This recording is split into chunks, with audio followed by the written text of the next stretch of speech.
You are listening to the Recovering Fundamentalist Podcast, where faith and real life collide. In a world full of noise, division, and debate, we're here to cut through the clutter with honest conversations, bold truth, and a whole lot of grace. Whether you're questioning, growing, or just trying to make sense of it all, you've got a seat at the table. Let's join J.C. Groves for today's episode. Let's go.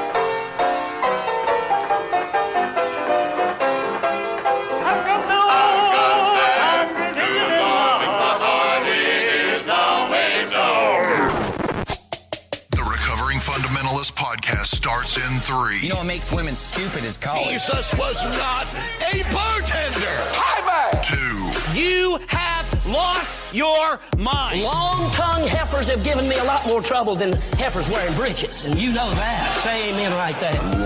Let me tell you something, bozo. They'll be selling Frosties in hell for this boy. Puts on a pair of pink underwear. Amen. I sucked my thumb till I was 14 years of age. Hey, everybody. Welcome back to the RFP, where we have real conversations about life, faith, and the struggles that we all face. I'm your host, J.C. Groves, and we're going to dive into a topic today that I believe will hit really deep with some people. This is going to be a 2-part episode, and I'll tell you more about that here in just a moment. So maybe you're listening for the first time, or you've been part of the RFP fam for a long time. There's a new day, if you will, here in the Recovering Fundamentalist podcast, where it's a little bit different. I'm by myself now. You can normally, when you turn in, you will hear some banter, but Nathan and Matt Dudley, after last episode, both of them stepped away to pursue different ventures, as well as just get healthy. It was so good to have Nathan on the episode with us last week. I encourage you to go back and listen to episode number 184. You can hear Nathan's story there. But we're moving forward, and if you've seen us on social media, if you have been part of the RFP fam group page, you obviously know that there's a lot of changes that have come, and the website has had an update, and I'm excited to see where God is going to take this. So our mission statement has changed just a little bit, where we exist to help those who have broken from traditional legalism to finding freedom in Christ. Our aim from the very beginning has always been to challenge traditionalism, which has been known as man-made ideologies, that many times overshadow authentic interpretations of Scripture. Our hope is to help you, the listener, foster a journey of healing, of growth, of renewed faith. Through honest conversations, biblical truth, personal stories, I hope to point you to a deeper, grace-filled, authentic faith as you follow the way of Jesus. My hope is as you listen, you will be challenged, you will be encouraged, and you will grow in your faith, because we're all following the way of Jesus together.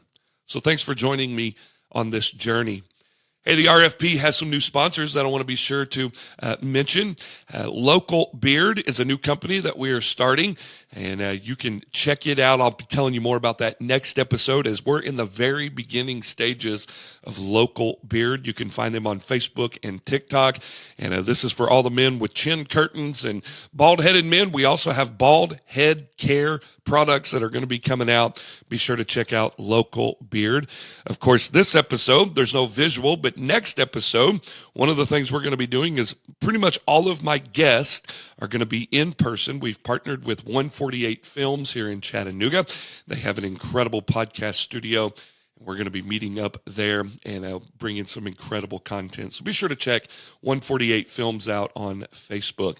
We also want to thank Brazon Designs, a sponsor of the RFP. You can visit them at barzondesigns.com. Professional and affordable logo and graphic designs for churches, businesses, and more. Of course, he helped me update the RFP logo, and I love that we walked through the process. Same colors, different format, kind of making it our own now. And he added that "let's go" in there. I love that. So check him out at brazondesign.com.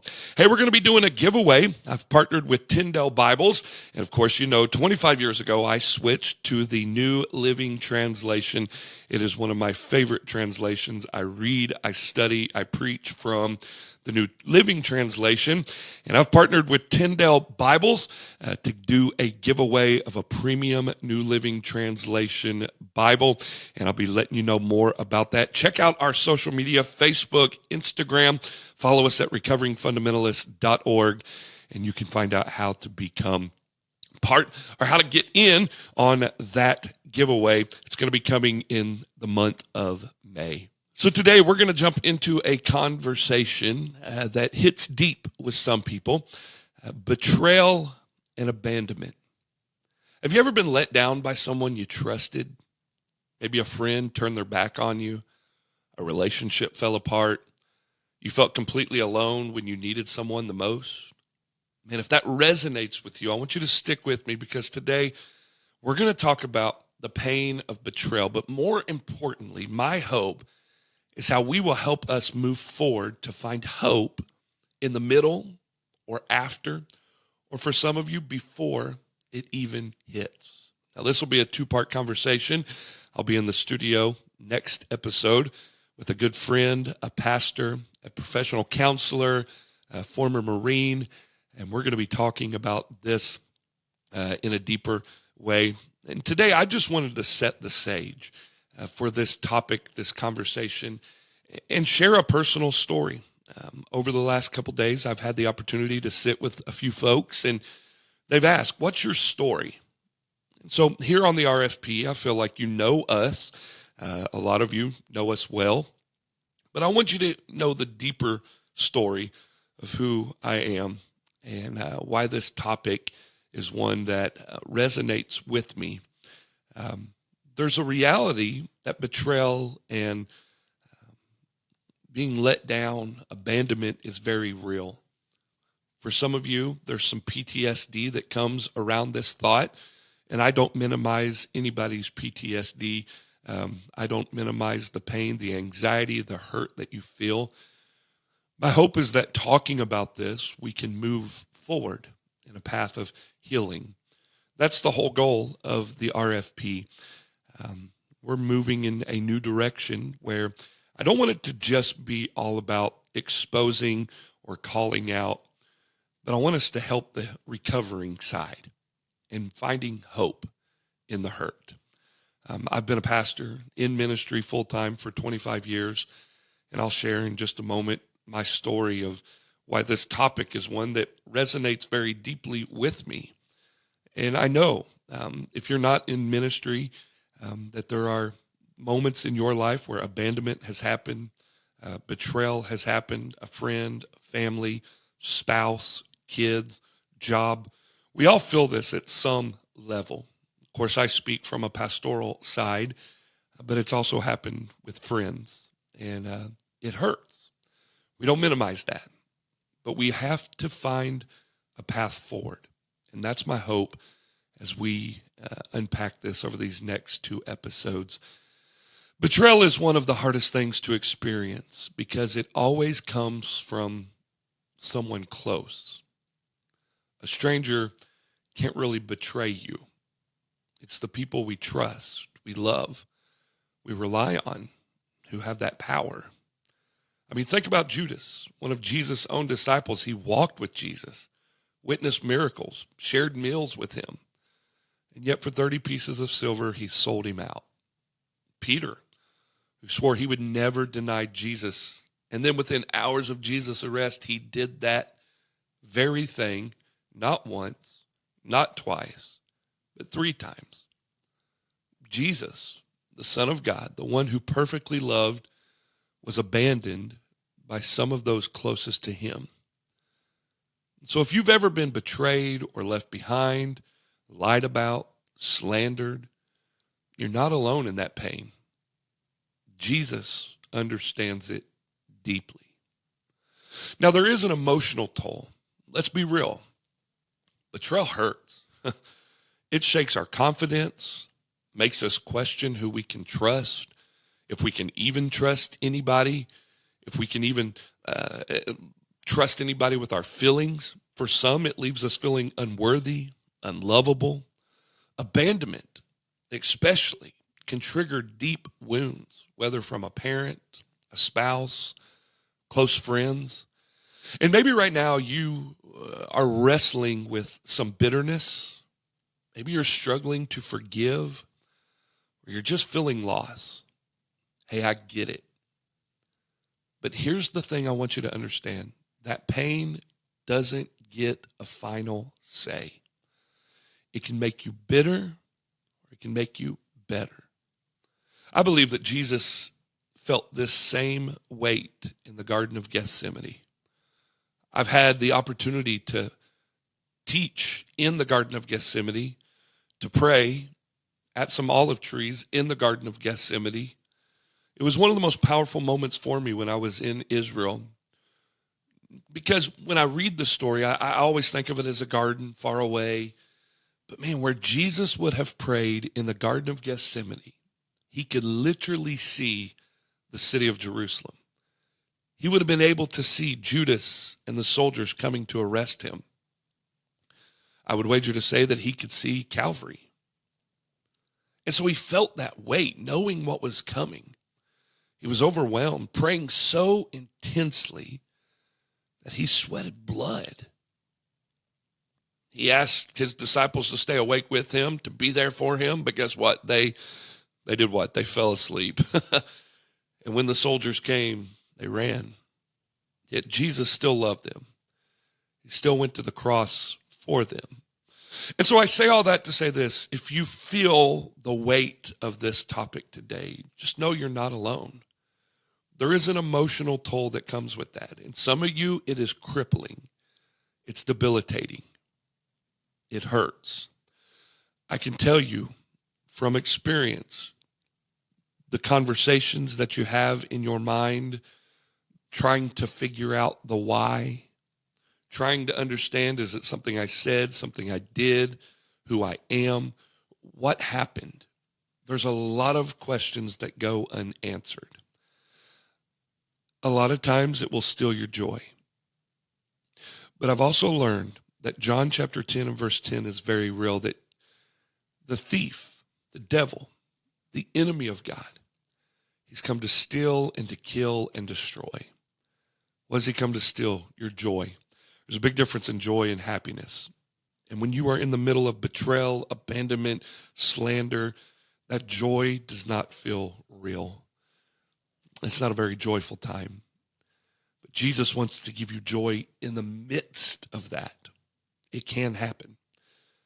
He wants to steal your joy. He wants to kill your witness.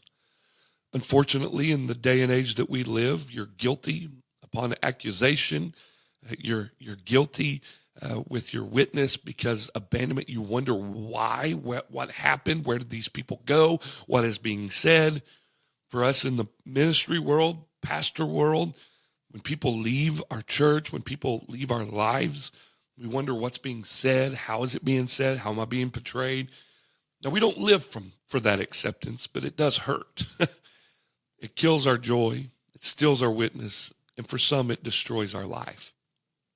And that verse would be pretty depressing if it stops there, but it doesn't.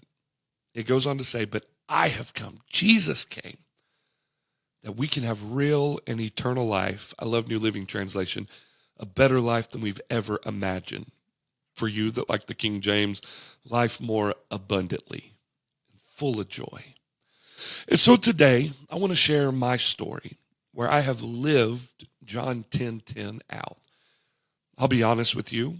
It is Monday, March the 17th, and I feel that very real, very heavy today. So I'm not speaking as one that has just been through this. I'm living through this right now in my life, in this moment. And so if today's episode, my hope is that it will speak to you, that it will encourage you, and that as we hear stories, we will find a better story. Because my story is a story of pain and hurt, but also one of joy and triumph. And I believe that when our stories intersect with God's story, it tells a better story. So I want to go back to where I started. Man, almost 20 years ago now, I took a job after moving home from a place called Yadkinville, North Carolina. When I was in Yadkinville, North Carolina, in the month of May, I was sitting right outside of Yadkinville, North Carolina, at a dairy farm, actually, and I gave Jesus the steering wheel of my life. I said yes to Jesus. Caveat to that, I was 15 days away from getting married to a pastor's daughter, and my whole world changed. In that moment, I knew that things would not be the same. I went from one that had the look down, the act, the smell, the talk, the whatever, but in that moment, my life changed. I said yes to Jesus. I put my yes on the table. 10 days before the wedding, we called it off, and I moved home to Chattanooga. Shortly thereafter, I got a job at Anchor of Hope Baptist Church on Lakeview Drive in Rossville, Georgia. There was a pastor who hired me. I didn't pay attention to it. I'm early 20s, young, paid me in cash. I was like, this is great. 2 months in, I came in on a Wednesday night. The pastor, the associate pastor, the deacons, the trustees were all in one room, and I walked by the door. He said, hey, man, we need you to come in here. I was like, all right. I walked in. They slid an envelope towards me, and he said, here you go. We need you to sign that. I was like, what is that? He said, your resignation letter. I said, buddy, I'm not going anywhere. I don't know what you're talking about. He said, we're all done tonight. I said, no, I got to go up and preach youth groups. Y'all have fun. And what I didn't know after being there for 2 months was there was a lot of stuff going on at that church. Now, I won't go into the weeds here with everything that was going on because there's still a lot of things that are unsure about. Embezzlement, fraud, a lot of things being thrown around. There was a lot of, it was not a good time. I've never seen police show up at a deacon's meeting, but I did at this independent fundamental Baptist church. So all I know is by Wednesday evening, the end of my message, the room started filling up with parents thinking that I was telling the students I was leaving. I wasn't. And so that started a journey where the pastor left and I was preaching on Sunday morning, a lot of times leading the music, doing youth groups on Sunday nights and Wednesday nights. And we were doing that for a season. Met my beautiful wife, Kim, 2 years after stepping away from almost getting married, from moving home. I didn't know what God was doing. I just focused on being a youth pastor. And then I met Kim on this wonderful thing called MySpace. Oh, that was before farmersonly.com. But we met on MySpace and started dating long distance. She was in Paris, Texas. I was in Rossville, Georgia. And I was working at J103 during that time. And so she would tune in on Sunday nights and I'd give her little shout outs. J103, shining the light. Hey, Kim. Just little things like that. Kim moved down. We decided that if we were going to take this relationship to a deeper level, that we needed to be closer. And I had a job here, even though it was crazy. And there was a lot of things going on with no leadership. It was interesting. So Kim gets here, and I'm preaching one Sunday morning. Kim sings, and long story short, that place kind of went, it was an independent fundamental Baptist church. There was a petition going around that Kim couldn't sing anymore because she wore a pair of pants. We had a youth event where we had about 500-600 teenagers show up, and the only thing that got broke was this metal sign that went over the exit sign. So I balled it up, threw it in the trash. Praise God for the 4 or 5 students that got saved that night. I was so excited. I came in on Sunday morning, and that metal sign was sitting on my desk with a note that said, "We never want those hellions in our church again." And y'all, it broke my heart. I was like, you got to be kidding me. This is a country club. It's not a church. Well, that was the week before Thanksgiving. We made it all through December, and it was the first Sunday of January, the last Sunday of the year, right before January. It was December 31st, actually. I walked in and said, I'm going to step away. This place has lost vision. There's a lot of chiefs and no Indians, if you will. And I set the metal sign down on the table and said, and this is not a place for hellions. This is a country club. And I just can't be part of it. And so I cleaned my office out and left. I didn't know where I was going to go. Kim and I had gotten engaged. We were soon to be married, and I was not going to bring a wife into that environment because the vileness, just the things that people were saying, I was like, this is rough. So I went and worked at Cracker Barrel. It was great. And I was there for a while. I had these guys that kept coming in, and I didn't realize that Tuesday and Thursday they were interviewing me for a job. I said, okay, let's do this. And he said, we want you to be our youth pastor. I said, sweet. He said, when can you start? I said, right now. So I went in, gave my 2 week at Cracker Barrel, and left in my Cracker Barrel uniform and joined up with church at Catoosa, meeting in the Colonnade here in Ringgold. And it was awesome. It was young, it was vibrant, it was fresh, it was new for me because I'd only been in independent fundamental Baptist churches. This church was a SBC church plant here in this area. Young, the pastor had been there a few years, and 2 weeks to the day that I started, I get in the truck with the pastor. He looks at me and says, JC, we brought you here for a reason. I said, oh, really? What's that? He said, look, man, we followed what was happening at Anchor of Hope. We know how the pastor left, how you stepped up and served even in the middle of some craziness that was going on there. And when I say crazy, FBI, GBI, crazy. Again, we won't go into details, but it was loony. He said, we need you here. He said, I'm leaving. I said, oh, okay. Well, it's been nice knowing you. I mean, me and the dude barely knew each other. I'd only been there 2 weeks. And so we went to lunch, and we come back, and he told the staff that had been there with him, some great people, that he was stepping down.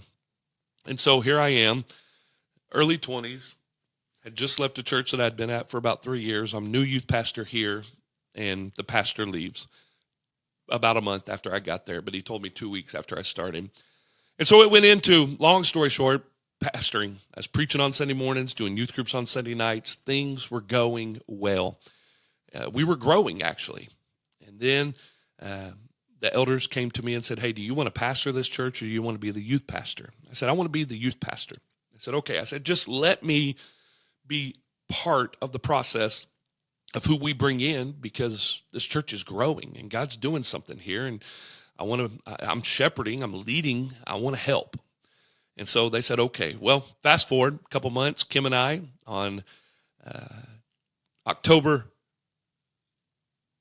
4th, 2008. I know when I got married. I know my anniversary.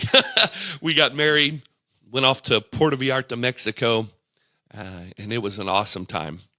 We didn't know that the elders found somebody because before we left, we weren't even talking about a candidate. But when we landed, my phone blew up and they hired somebody. I was like, okay, this is interesting. We weren't even talking about anybody a couple days ago, and now we've hired somebody. So I walk in on Sunday morning after being in Mexico for 7 days to meet my new boss, not having a clue who it is. I walk in, and he wasn't outside shaking hands. He was sitting backstage in the dark. I turned on my phone flashlight. That's how dark it was. And I said, my new boss back here? And I seen the guy who it was, and I had run into him a couple times here in town.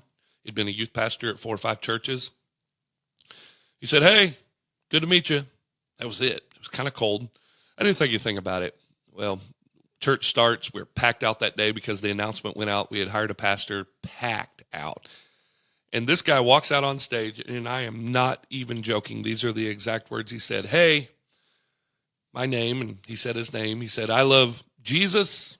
I love the Bible. I don't really like people. So let's get into the word. And you want to talk about throwing a wet blanket on everything. It just got weird. People were coming up to me. What had we done? Who did we hire? And I'm like, I don't know. I was in Mexico. I don't even know where we found this guy. Long story short, in his first few months, he had fired Eddie, our worship leader, made up some ridiculous stories about him. A couple months later, our children's director was gone, and it was dicey there for a while. The church started shrinking, but the youth group was still growing. And we had people, I could see that it was not going to be a good situation because folks stopped coming on Sunday morning and they were coming on Sunday nights to youth groups. And I didn't know how to stop that. I told my wife, I was like, this is not a good deal. We're kind of creating two churches here. We got to put an end to this. And so I begged people to come to church on Sunday morning, stop just coming to youth groups on Sunday nights. And we started getting up to 100, 150, 200 on Sunday nights. A lot of teenagers, a few adults. Well, fast forward 2 years later, it was January 14th, 15 years ago. It's the day before my oldest son was born. I get called into an office. There sits the elders, the pastor. And the conversation started, JC, you're not working out here. And I said, okay, why? He said, you don't have the same vision that we have. And I said, well, you're right. I don't have a vision of running people off because that's all you've done since you started here. He said, no, we feel that it would probably be best if you stepped aside. And I just plainly asked, are you firing me? And he said, no, we just want you to step away. I said, well, I don't want to go anywhere. Here we are again. I said, I don't want to go anywhere. I would rather stay. He said, I think it would be wise if we moved on. And I said, I'm not sure where this is coming from, but here's what I need. I need you to understand that we're going tomorrow to have our firstborn son. So I need some confidence that I'm going to be okay for a season and I'll move on. But I need to work out for 2 months so I don't have to tell my wife who's getting ready to give birth that I just got let go. I don't want to have any kind of stress on her for that. But at the end of that 2 months, allow me to get up on a Sunday morning and on Sunday night and to just share that we're moving on. I don't want to bash the church. I don't want to hurt the church. I'll just be honest and just say, we feel God's moving us to a different direction. I feel like that would be wise because, and I called him out, you have lied about the 2 former staff members that you fired about the reasons for their leaving. And I just don't want to give you the luxury of lying about where I'm going. They said okay to that. We also had in that contract that is signed, by the way, that I would get 7 months of severance and that my insurance would stay on. I said, okay, this is great. We're good to go. We go have the kid. We come home. We're on the way home. Phone rings, and I get a message that said, hey, JC, we've kind of decided if we're going to honor the agreement that we came to, we're going to need a resignation letter. And I said, well, I'm not resigning. Y'all are, in all intents and purposes, firing me. He said, no, we feel like we need a resignation letter on file. And so I just went and found a resignation letter and sent it to him. I have no idea whose resignation letter I sent them. And when they said that, they said, what is this? I said, it's a resignation letter. He said, it's not yours. I said, I'm not resigning. So that's about as good as my resignation letter. And that was when they asked me never to come back. Mind you, nothing happened. There was no immorality, slander, nothing, literally nothing. It shocked me. And I said, okay, so that's it. Just like that. Done. To this day, I haven't seen one check of severance. To this day, I didn't get my last paycheck. They cut my insurance off the day before my oldest son was born. They didn't pay me back for paying for summer camp out of pocket. They still owed me about $20,000 to $30,000, but I just let it go. I said, okay. I've always been taught vengeance is mine, saith the Lord. I'm going to let it go. And if I could tell y'all, for the first time, we really felt church hurt. We really felt abandonment, betrayal. We didn't understand it. We had a 7-day-old baby in the car. My wife losing her mind, not knowing how we're going to pay the bills.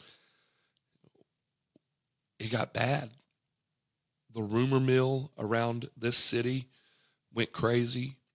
My wife would go to Walmart at 2 o'clock in the morning to get groceries because she just didn't want to run into anybody.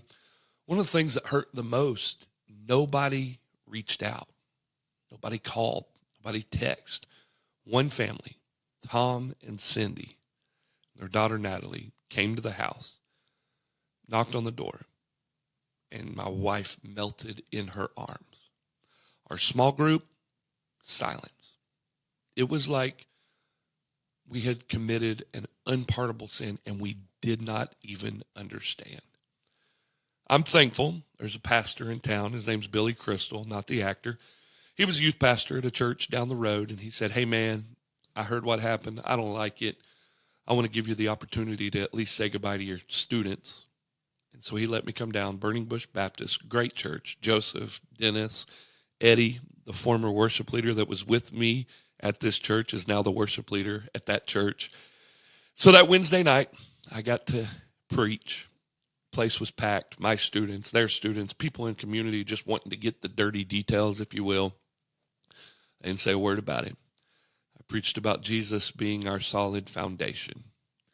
And then we moved on. It was hard. It hurt. That pain, I still feel in my gut.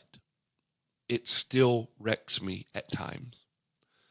We didn't know what to do. We didn't know where to go. I was so hurt. I went back out on the road singing full time with a group called Three Bridges. So I'm on the road singing. We're leaving on Thursday. They're picking me up at the Nashville airport in the bus, and we're coming back on Mondays. We got a brand new baby. Kim went back to work. I just didn't like it. And so I came off the road, and we sent out a couple resumes, and God led us to Salt Lake City, Utah. We got to Salt Lake. We moved 38 hours away from anybody and everybody that we knew. It was great. I loved it. I'm lying. I hated Utah. It was hot. It was hot and cold and dry, and the people are different. It was such a different culture. But we grew, and we healed, and we felt the presence of God like never before. Mike Gray, Dixie Gray loved on us. Two hurting young people that showed up in Utah, broken, crushed, feeling the weight of abandonment and betrayal, lied about, slandered. And they took us under their wing, and they loved us. My wife will tell you that 2 years in Salt Lake was two of the most impactful years of our life. Mike and Dixie, I love y'all, and I just want to thank you. There's an associate pastor there named John Prim. John's crazy. Man, that guy taught me so much in 2 years. It was a desert season in our life, but it was important that we went to the literal desert to hear God speak.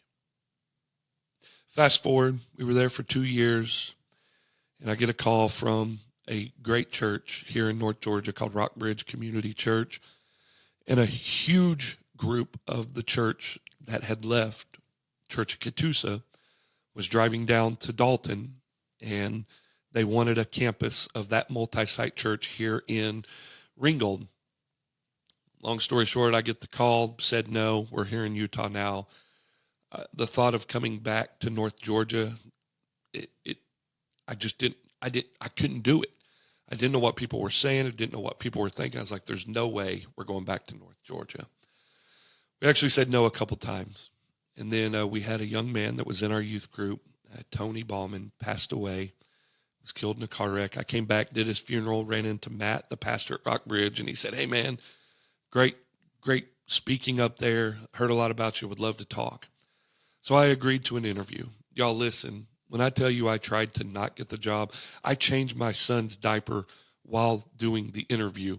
It was so bad. I was taking drinks of my Dr. Pepper. I got up at one point because the Mormon missionaries, I'm not even joking, the Mormon missionaries knocked on my door in the middle of the interview, and I went up and said hello and said, I'm actually on an interview, come back later. It was so crazy. I get a call back, and they're like, bro, that was one of the best interviews we've ever had. I was like, man. So here's a note to self. If you're ever trying not to get a job, don't do what I did. If you want a job, just act like you don't care. I'm kidding. Horrible advice. That's what I did, though. And so we knew that God was calling us back here to North Georgia. There is something about Catoosa County that I can't get away from, and I'll tell you more about that in a little bit. But I knew there was something that had to be done before I came back. There was a root of bitterness that was growing in my heart. There was pain and anger and bitterness from the frustration, the abuse of words, the betrayal, the lies, the slander. I got on a plane and I flew back here to North Georgia. And I went to that pastor's house and I knocked on his door. Y'all listen, I'm not going to sugarcoat it. I didn't like the guy. I had so much hate in my heart towards him. I hate to say that, but I did. I did. And I knocked on the door and he opened it up. He talked to me through the glass door. This is exactly what he said. What do you want? I said, hey man, I just need to let you know that I don't like you. We're never going to be friends. I don't want you to go out to eat with me or go play golf, but I need you to hear me. I forgive you. And I mean that. You have put my family through hell, literally, but I forgive you. I'm coming back to this area to pastor, and I just need you to know that I forgive you. He said, whatever, and shut the door. I said, okay. I turned around, and y'all, when I tell you, it was like a weight lifted off my shoulders. I got in my car, and I told him, I said, we're good. Let's do this. Come back to North Georgia. We started Rockbridge Community Church in the Remco shops. It was awesome. Loved it. Was growing.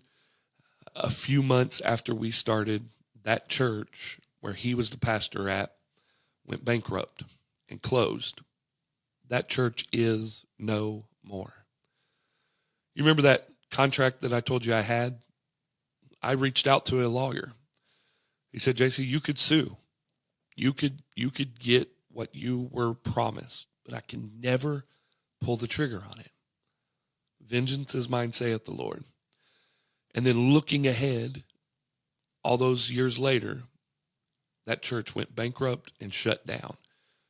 They owned a piece of property that my current church actually sits on the corner of. You want to talk about full circle. They filled in a pond on this property and got a big fine. All the money went towards that.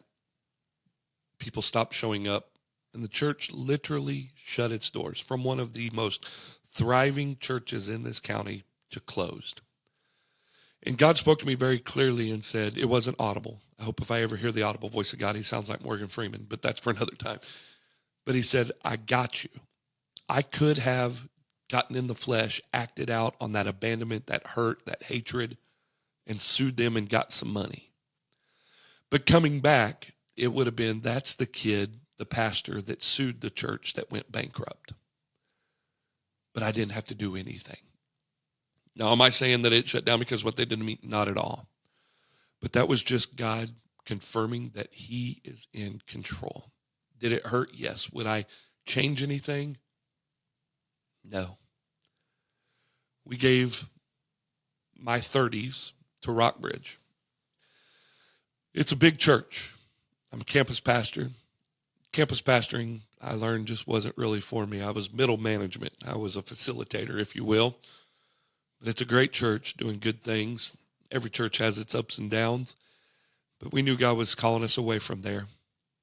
We started in the Remco shops, and long story short, moved into a new facility October of 2019, right before COVID hit. I was up on our 9 acres of land in Ringgold here in this town where we had a 40,000 square foot slab. There were 2 steel beams up, and God spoke and said, JC, you're done. You've done what I've asked you to do here. It's time to go. That made no sense at all. I had been to this point where we're about to finally not have to worry about parking issues. We're going to have a big building. God's saying, you're done. And I was like, no way. When told leadership, I don't know where I'm going, but I know that I'm not supposed to be the one that pastors in this building moving forward. They said, all right, well, just stay here and help us get into the new building. And then when you get a job, we'll go. I said, all right, that sounds good. So I started with some conversations. Big church in Chicago wanted me to come. Couldn't find peace about that. There's a church in South Georgia, Statesboro, Georgia. I said, I think this is a good place. Went down for an interview, and then they went on a hiring freeze because this little thing called COVID hit. You want to talk about a crazy time to be alive? I quit my job, told them that I was supposed to leave. Now nobody's hiring. We're doing church online. there was this whole season of like, what's going to happen? Where am I supposed to go? What am I supposed to do? Fast forward, July of 2020, we woke up on a Wednesday and I said, babe, let's take the kids to the beach. So we go down to Tybee Island. We're swimming. We come home. We drive through Statesboro, drive around the church. Pastor calls and said, hey, are you still interested? I said, yeah, I am. He said, let's talk. One thing led to another. First Sunday of August, we moved in at Rockbridge to the brand new, incredible building up on the hill. Monday morning, that church called and offered me the job, and I stepped down. It was moved into a brand new building on Sunday, quit on Monday. You want to talk about timing? God is a God of timing. His kindness, oh my goodness. It was like 10 years, 9.5 years of work. God said, okay, here you go. I got to serve as campus pastor for about 3-4 weeks in there, and then we moved to South Georgia. South Georgia was an incredible time. We went down to be youth pastors, started a college ministry called College Nights that is still thriving to this day. But I learned a lot about ministry in South Georgia and also learned that North Georgia and South Georgia people are totally different. I'm a North Georgia person. I learned that really quick. We got in there and started growing, had a good staff. There was a young couple that was quickly becoming like family. This young couple was at our house a lot, eating. My kids called them aunt and uncle. We love them. In fact, they stored all their stuff in our house. When they were getting a new house, we helped them pay their down payment.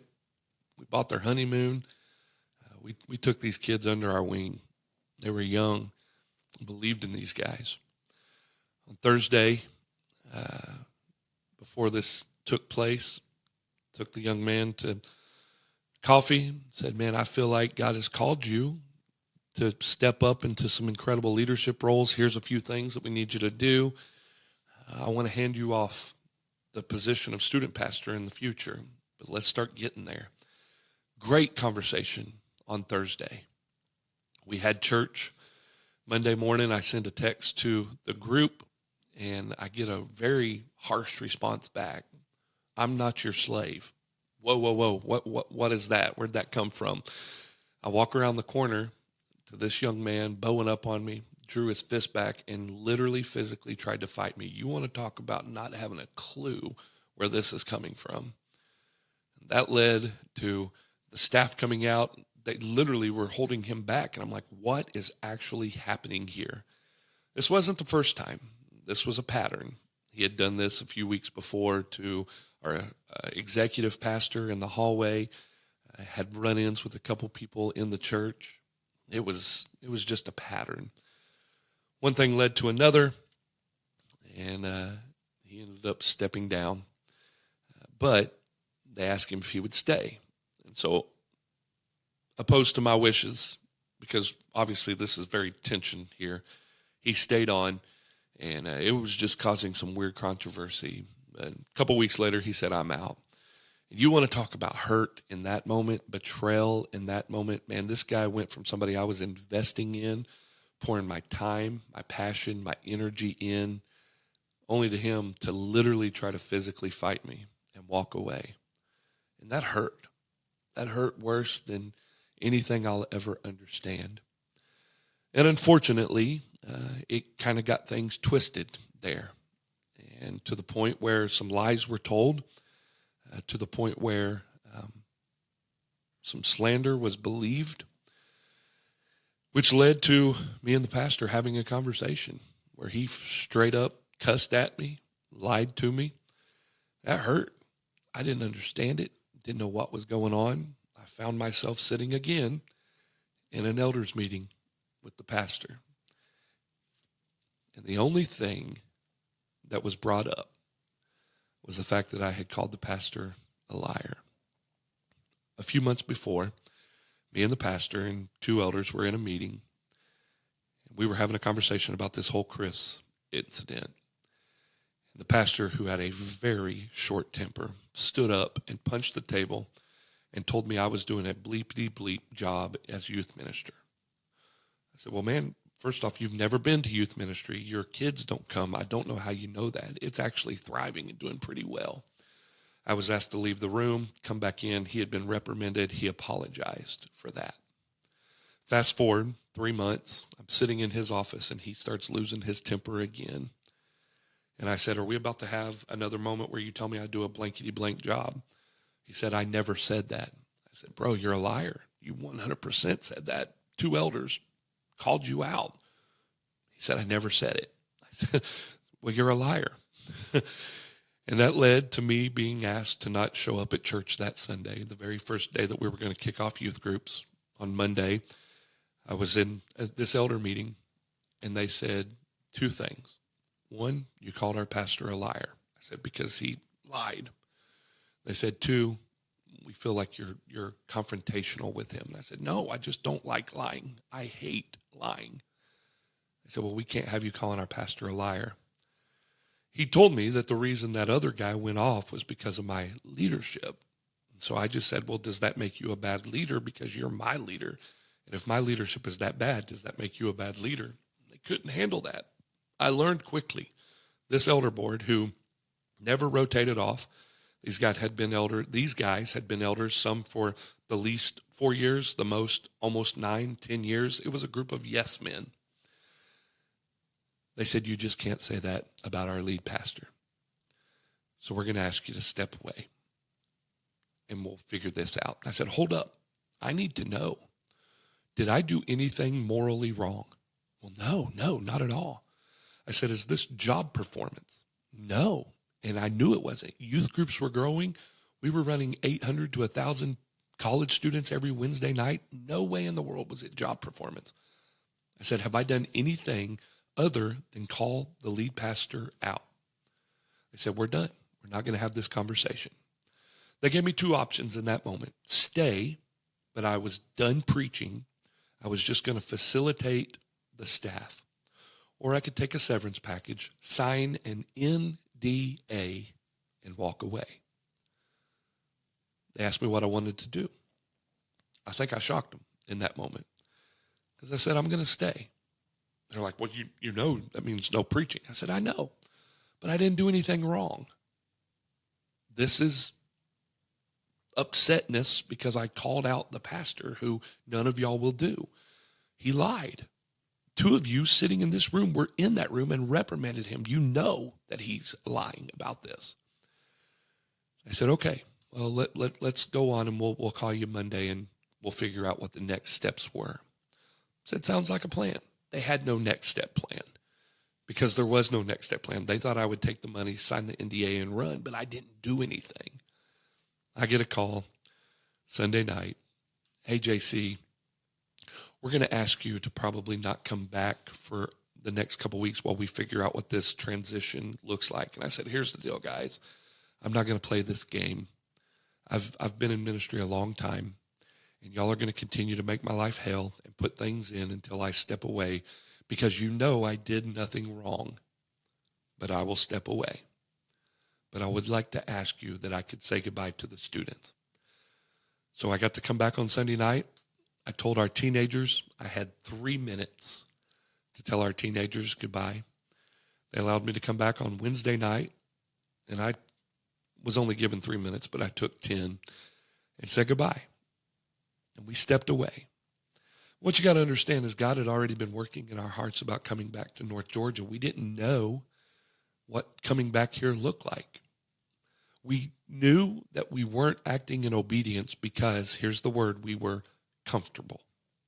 Comfortable is the best paying job I had ever had. I was making a lot of money. We lived in a phenomenal house. Ministry was blowing up. But we were comfortable.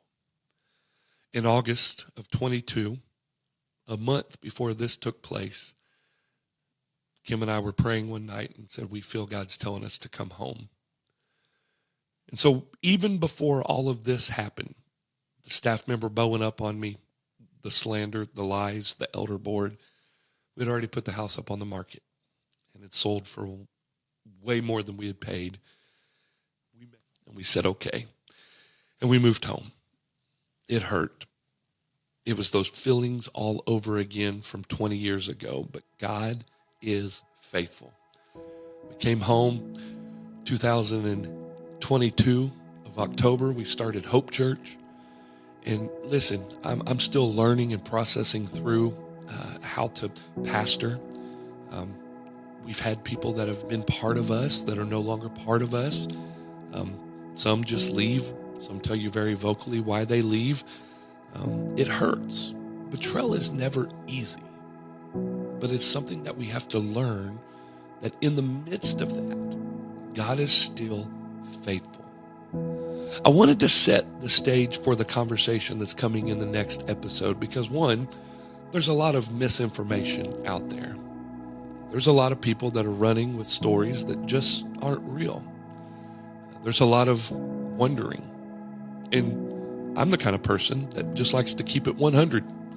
I'm going to tell you flat out exactly how it is. And that is a laid out story of my journey for the last 20 years. Now, there's a lot of details that I haven't put into this just for time's sake and for boring you. And if you've made it this far, congratulations. But here's what I want you to understand.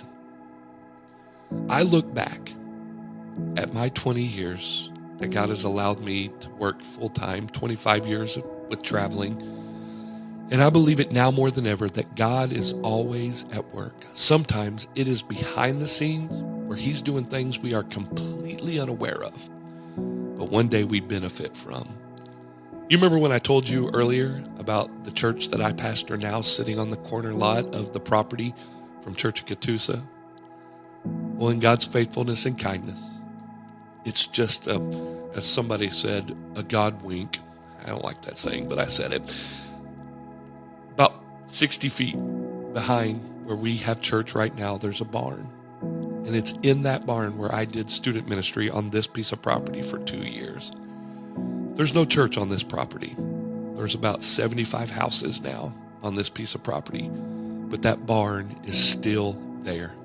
And every Sunday, and every day that I turn into this church, I look back there and I remember God's faithfulness and God's kindness and the prayers that were prayed in that barn in nights when I didn't understand what God was doing, in moments where it felt like God was saying no over and over and over again.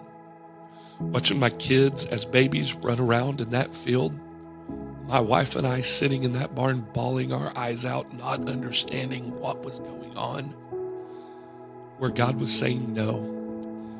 But 20 years later, we've learned that when he says no, a greater yes is in store. Betrayal, it happens. Abandonment is real. And if you're dealing with that today, I want you to understand that God feels your pain. He says, cast all your cares on me because I care for you. He feels it. He knows it. And maybe you're a pastor like me. You feel like throwing in the towel and quitting. You're walking down a road that you feel like you're all alone. I can tell you when you're in the middle of that, you don't feel like anybody else will understand what you're going through. I get it. I've been there. I've done that. I've got the t-shirt. I felt like opening this podcast segment with Celine Dion singing All By Myself because that's where I'm at. I'm sitting in a studio all by myself again. Now Nathan and Dudley haven't abandoned me, but there's that feel that we're by myself. But I want you to understand and know that you are not alone, that God is always with you. And if today's episode has spoke to you in any way, I'd love to hear from you. You can send me a message, share my story, rfp@gmail.com. Share this episode with someone who needs it. Let's keep the conversation going. If you need prayer, please know that I'm here for you. My hope and encouragement is to be an encouragement to you as you move forward. We're going to come back next episode with a buddy of mine. We're going to break this down in a little bit more detailed way from a counselor standpoint, a pastor, and give you some tools to move forward. Because I believe that there are steps to moving forward from betrayal. Maybe you're asking yourself right now, so how do I move forward when I've been hurt? Here are 3 things that I believe with all of my heart, and these are the things that we'll break down. You have to acknowledge the pain. We don't have to pretend that it didn't hurt. It does. I still feel it very real in me some days more than other. Hey, even Jesus acknowledged his pain in Matthew 27:46. He said, my God, why have you forsaken me?